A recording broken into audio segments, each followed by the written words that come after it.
परिस्थिती माणसाला घडवतही नाही आणि परिस्थिती माणसाला बिघडवतही नाही. माणूसच परिस्थिती घडवितो आणि माणूसच परिस्थिती बिघडवतो.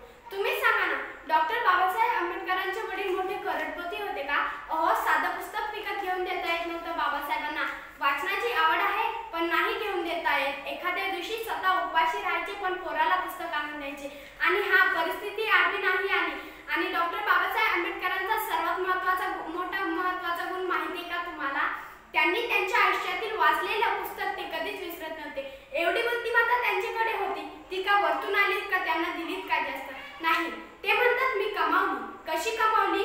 माझ्या परिस्थितीतून कमावली. माझ्या वडिलांची आर्थिक परिस्थिती अशी नव्हती की मी एखादं पुस्तक विकत घ्यावं.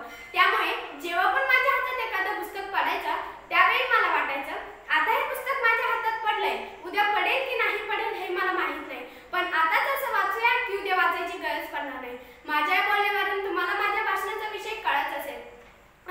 अगदी बरोबर ओळखलं. डॉक्टर बाबासाहेब आंबेडकर. शिका, संघटित व्हा आणि संघर्ष करा. अखंड विश्वाला शांततेचा महामार्ग दाखवणारे तथागत भगवान गौतम बुद्ध. परमपूज्य बोधिसत्व डॉक्टर बाबासाहेब आंबेडकर. सन्माननीय व्यासपीठ आणि माझ्या मित्रमैत्रिणींनो, मी आरती विलास गुज्जेकर, इयत्ता 7वी शिकते. माझ्या शाळेचे नाव Shri Ranganath Maharaj primary English school नावा. नमस्कार. शिक्षण हे वाघिणीचे दूध आहे. ही पिल्लांना माणूस गुडगुडल्याशिवाय राहत नाही. पण हे डॉक्टर बाबासाहेब आंबेडकरांनी जनतेला सांगितले. पण हेच वाघिणीचे दूध अस्पृश्यांसाठी अशक्य नाही. हेही सर्वश्रुत आहे. अस्पृश्यांचे शिक्षणाचे अधिकार हिरावण्यात आलेले आहे. ज्योतिबा फुले यांनी 1848 रोजी अस्पृश्यांसाठी दरवाजे उघडे केले. फक्त वही आणि पेन म्हणजे शिक्षण नव्हे, तर बुद्धीला सत्याकडे, भावनेला माणुसकीकडे आणि शरीराला क्षमाकडे नेण्याचा मार्ग म्हणजे शिक्षण. जसे जेवल्यावर होणारे समाधान हे तात्पुरते असते, या उलट शिक्षणातील मिळणारी ज्ञानाची शिदोरी आयुष्यभर पुरत असते. जसे पोटाची भूक भागवावीच, पण एक पाऊल पुढे टाकून शिक्षण घेऊन बुद्धीशी ही भूक भागवावी. जसा उपेस मारलेले माणूस अशक्त आणि अल्पानिशी होतो, तसं तो शिक्षणाअभावी दुसऱ्याचा गुलाम बनतो. अशा एक विचारांचे होते आपले डॉक्टर बाबासाहेब आंबेडकर. कुरान कहता है मुसलमान बनो. अरे कुरान कहता है मुसलमान बनो, बाइबल कहता है ईसाई बनो, भगवत गीता कहती है हिंदू बनो, लेकिन मेरे बाबासाहेब का संविधान कहता है मनुष्य बनो. मित्रांनो, बाबासाहेब म्हणजे ज्ञानसूर्य. या ज्ञानसूर्याने आपल्या प्रकट पाहणीत साऱ्या जगाला प्रकाशमान केले आहे. वर्षानुवर्ष गुलामगिरीच्या खाई खिचपट पडलेल्या अदृश्यांना शिका, संघटित व्हा आणि संघर्ष करा हा संदेश दिला आहे.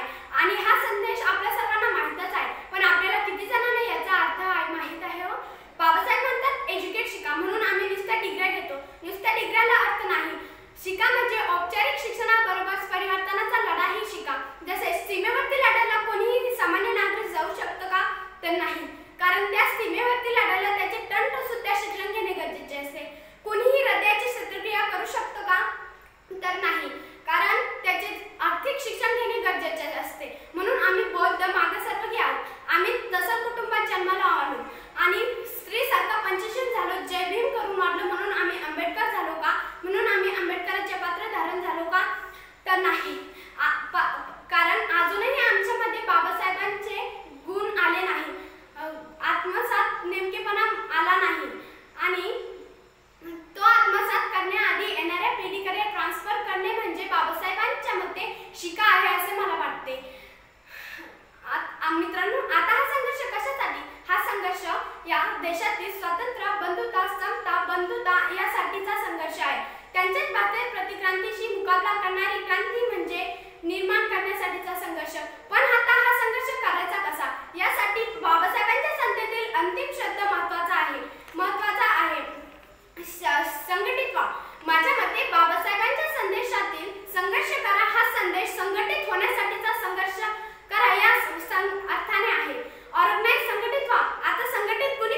निघा, संघटित व्हा, संघर्ष करा असा संदेश